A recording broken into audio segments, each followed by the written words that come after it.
सास बनने की ट्रेनिंग। सुधा के बेटे की शादी होने वाली थी और वो इतनी एक्साइटेड थी कि आज मैं ऊपर आसमान नीचे, आज मैं आगे जमाना है पीछे। अरे हाँ भाग्यवान, तू सबसे आगे ही है। लेकिन हुआ क्या है?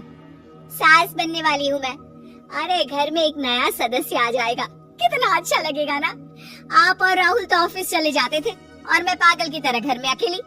अब तो मेरा साथ देने वाली आ रही है इस घर में। बहुत बहुत बहुत खुश हूँ मैं। ओहो ठीक है बेगम, लेकिन अपनी खुशी को लगाम लगा कर रखो। क्या पता कैसी आए, तुम्हारा साथ देने वाली आए या फिर ऐसी आ जाए जो तुम्हारी शक्ल देखना भी पसंद ना करती हो। ऐसा क्यों बोल रहे हैं जी? शुभ नहीं बोल सकते तो अशुभ तो ना बोले। अच्छा जल्दी से तैयार हो जाओ, चांदनी चौक जाना है शादी की शॉपिंग के लिए। हाँ हाँ, थोड़ी सुबह तो हो जाने दो, दुकानें बाजार खुल तो जाए। तुम सच में ना पागल हो गई हो बहू के आने की खुशी में। बेटा माँ की हरकतें देख रहा था।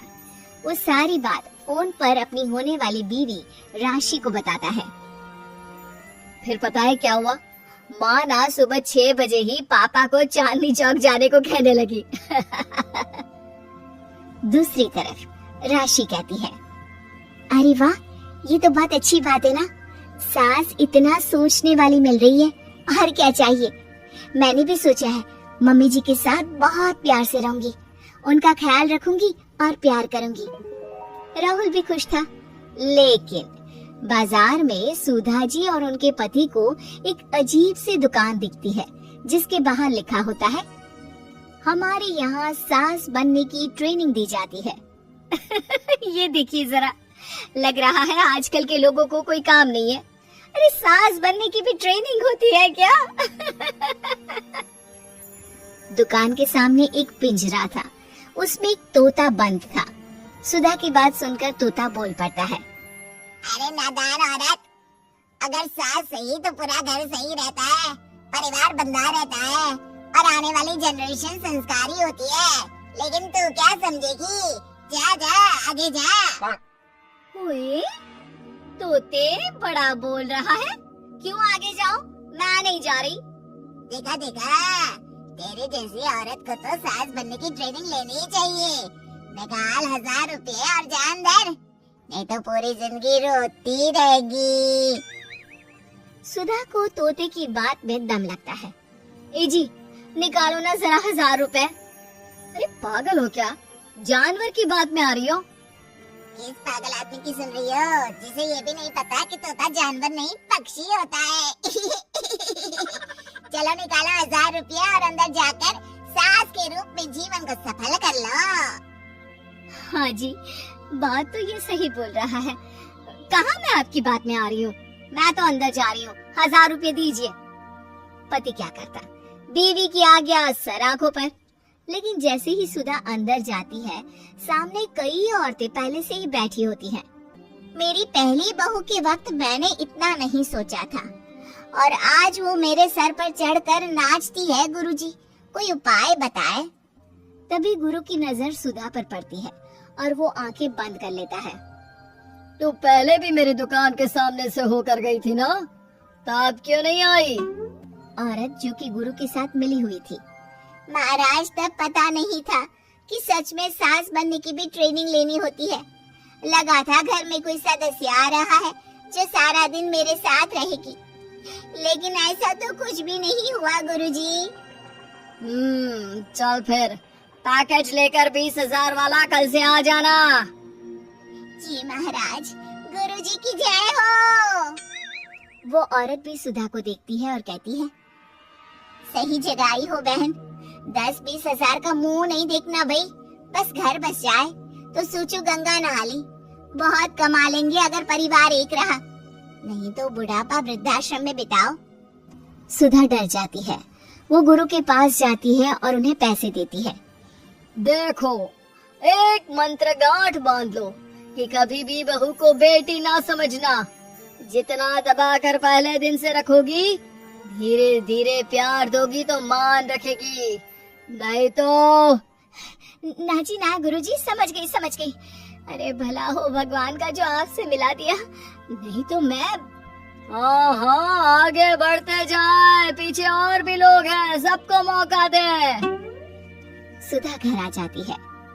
राशि शादी करके घर आती है तो दिमाग में सास की वही छवि होती है जो राहुल ने दिखाई थी। देखो राशि, मैंने काम वाली हटा दी है।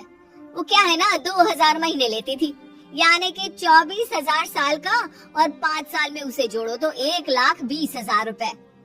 माँ जी, और 10 साल जोड़े तो? तभी राहुल आ जाता है।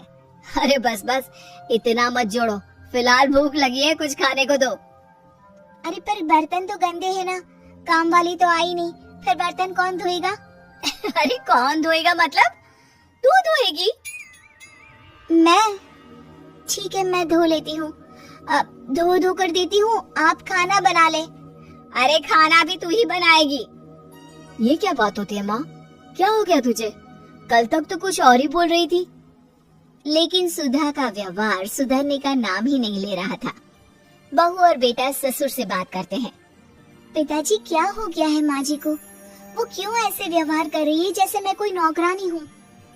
पिता क्या करता, बता देता है सारी कहानी कि कैसे सास का दिमाग एक गुरुजी ने खराब किया है। सास बनने की ट्रेनिंग? तो मामला ये है, वही मैं कहूँ, कहाँ तो माँ बहू का इंतजार ऐसे कर रही थी मानो साक्षात कोई देवी आने वाली है, लेकिन व्यवहार नौकरानी जैसा।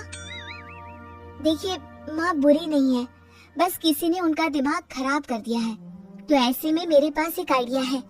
बहू फुसुर करके पति और ससुर से बात करती है। अगले दिन बहू सास के सामने कहती है, अच्छा मैं जा रही हूँ, मेरी क्लास है। ये बोलकर बहू निकल जाती है। ये कौन सी क्लास करने जा रही है?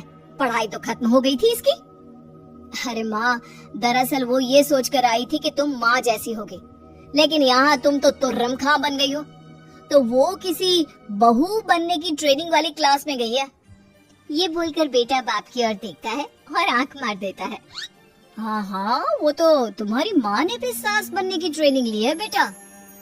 पहले का जमाना और था भाई, कि भोले मन से रिश्ते शुरू किए जाते थे। अब तो नई लड़की घर आते ही नौकरानी हटा देते हैं। बताओ, पिछले 25 साल से वो नौकरानी काम कर रही थी, तब तो कोई हिसाब किताब नहीं हुआ। अरे पापा, आप भी माँ को बोल रहे हैं? अरे माना, वो माँ समझ कर आई, घर में खुशहाली रखने के लिए हमेशा आप लोगों के साथ उठती बैठती, माँ को कभी जवाब नहीं दिया। लेकिन माँ की क्या गलती? अरे दादी ने भी तो ऐसा ही किया होगा ना माँ के साथ, तभी तो माँ अपनी बहू के साथ ऐसा कर रही है। नहीं, वो तो बहुत अच्छी थी। मेरे आने के बाद तो उन्होंने खाना बनाने वाली भी रख ली थी। अरे तो फिर तुमने क्यों काम वाली हटा दी? किसी के कहने पर अपना घर खराब कर रही हो तुम सुधा। अब बहू भी गई है ट्रेनिंग लेने, पता नहीं क्या सीख कर आएगी। नहीं, मैं अभी जाकर उसे ले आती हूँ। तभी बहू वहाँ पर आ जाती है। नहीं माँ जी, मैं कहीं नहीं गई थी, मैं तो सिर्फ आपके लिए ये नई साड़ी लेने गई थी। अब तो सब ठीक है ना?